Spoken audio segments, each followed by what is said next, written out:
খিচুড়ি খা না একটু। Welcome back to my channel. Sumi চলে এসেছি নতুন দিনের ব্লগ নিয়ে, তো সাথে থাকো। এখন গুড়াতে এসেছি সয়না ফুল, টুকুর করে পড়ছে, এখন গুড়াচ্ছে। টাটকা টাটকা পড়ছে, সেইগুলো গুড়াবে। সাদা কি সুন্দর লাগছে।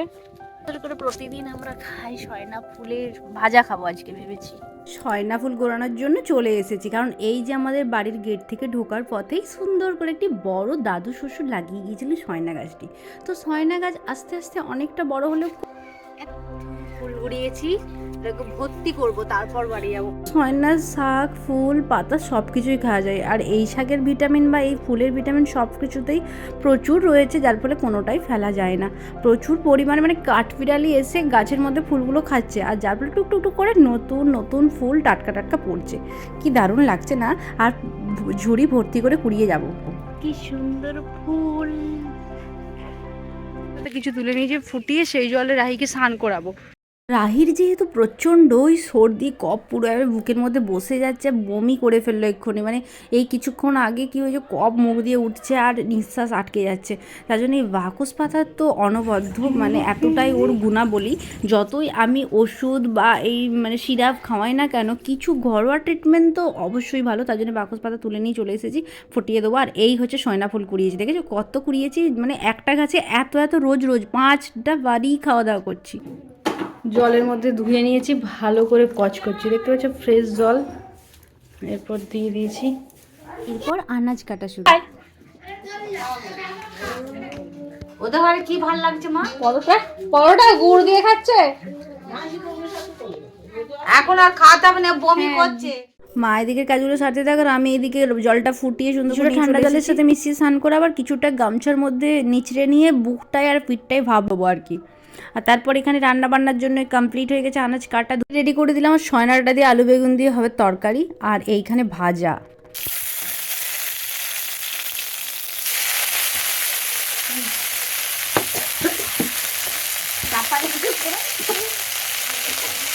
সজনে ফুল বা সয়না ফুল অনেকেই অনেক রকমভাবে খেয়ে থাকো। অনেকে ভাজা, অনেকে চচ্চড়ি, অনেকে বাঁধাকপি পাতা আর সয়না ফুল দিয়ে ভাজা, আবার অনেকেই শুধুমাত্র সর্ষে বাটা দিয়ে জিরে দিয়ে ঝাল খাও।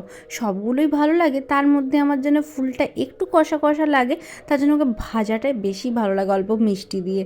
তার জন্য আজকে ভাজাই বানানো হবে। আর আমাদের বললাম আগেই যে এই গাছের ফুলটা না অতটাও মানে কষারে নয়। আমরা বাজার থেকে যখন কিনে খেতাম একটু মিষ্টিও সাথে, অতটা ফেভারিট না, কিন্তু এই বছর এত ফুল পড়ছে গাছ থেকে। আর এটা খেলে তো পক্স হয় না, শরীরের অনেক কিছু মানে এই যে বসন্তকালে যেসব রোগ জ্বালাগুলো আসে সেগুলো সত্যি ঠাকুরের ইচ্ছায় বলে সজনে ফুল খেলে ভালো থাকে, যার ফলে আমরা কিন্তু এটা খাচ্ছি। আর তোমরাও চাইলে এরকম বাড়িতে বা বাজার থেকে কিনে এনে অবশ্যই খাবে এই সময়টা, কারণ অনেকটাই শরীরের ভিটামিন যায় এইটা ফুলটা খেলে। আর সুন্দর করে ভাজাও হয়ে গেছে। গল্প করতে করতে মা তুলে নিচ্ছে, কারণ আমি এদিকের কাজগুলো সারলাম। আর রাইকেও সানবান করালাম। যাই হোক, এখানে আর টমেটম দিয়ে খেজুর দিয়ে চাটনি ভাবছি বানিয়েছি, কারণ ডিম সিদ্ধ দিয়ে। আর এই তো ঝাল তো খেতে পারবে না, কিছুতেই পারবে না, এত জিভে ঘা হয়েছে যে আমি বসেছি এখানে আর এত শব্দ হচ্ছে সবারই মধ্যে। তার জন্য আমি ভয়েসটা নিজে দিয়ে ডিম সিদ্ধ, দুধ, আলু আর একটু সজনে ফুল ভাজা নিয়েছি, যদি একটু ভালো লাগে তার জন্য। কিন্তু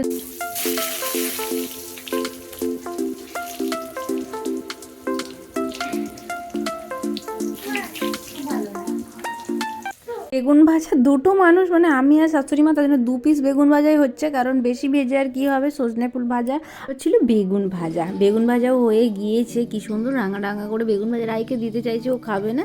তারপর এটা যে আমাদের আলু, বেগুন, সজনে ডাঁটা, সিম সব কিছু দিয়ে তৈরি হচ্ছে রান্নাটা, মানে তরকারিটা। তার জন্য বেগুনগুলো না আগে থেকে একটু হালকা ভাপিয়ে ভাজা করে নিলে না ভালো হয় টেস্টটা, মানে সুন্দর লাগে।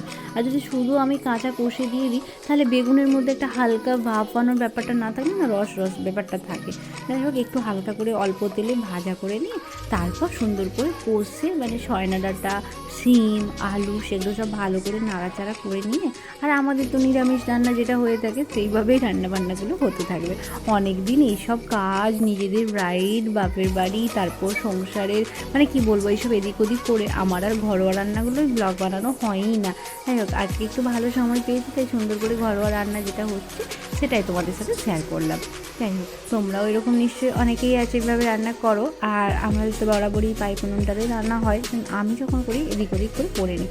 রান্নাবান্না হয়েই যাবে আর এই তরকারিটা হতে থাকা। রাইকে আমি ভাতটাও কমপ্লিট করে দিয়েছি খাওয়ানা। 2-4টি খেলো, কিছুতেই খেতে চাইছে না। আর এইখানে সব কিছু দিয়ে হলুদ, তারপর নুন সব কিছু দিয়ে সজনে ডাঁটাগুলো ভালো করে ভাজা করে নিই। তারপরে কষে জল ঢেলে দিলে রেডি হয়ে যায় তরকারি। একটা টুকরো ফুলকপিরও পড়ে গিয়েছে, কারণ এত সবার আমি ফাঁকে গেলে সবারই গাছ ভর্তি সবজি দেখতে কিন্তু ভীষণ ভালো লাগে। সেটাই একটু বিকেলের টাইমে দেখিয়ে আসি আর একটু নিজেও একটু অনুভব করে আসি এই মনোরম দৃশ্যটি।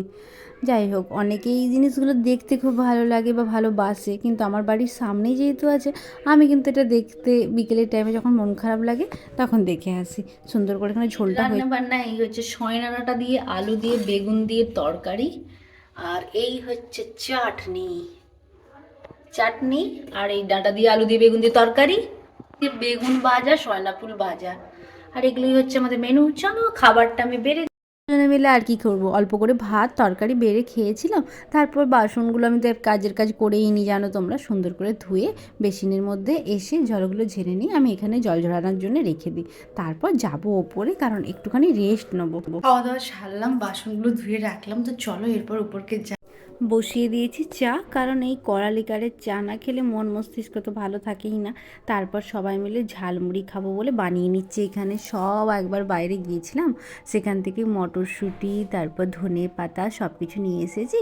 তারপর নিয়ে একটু অল্প করে মুড়ি দিলাম।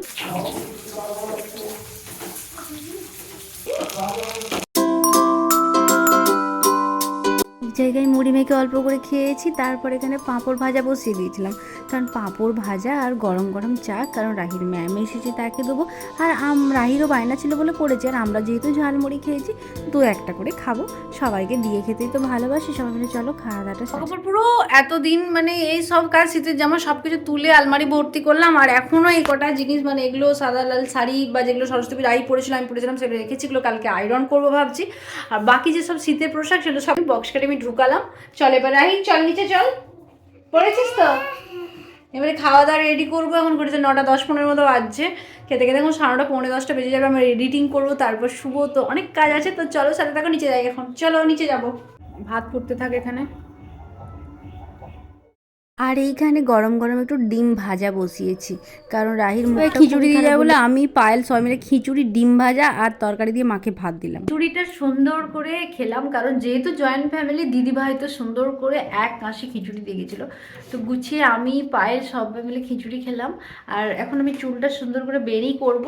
আর পায়েলের যেহেতু এইচএসও চলছে, ও আমার বাড়িতে পড়ছিল বলে রাত্রি এখন 10:40 বাজছে, তো এখন রাহিও বই নিয়ে বসেছে, পড়ছে বলে উপরে। তুই এইবার তো বইটা গোছা রাখি, 11টা বাজতে যাচ্ছে।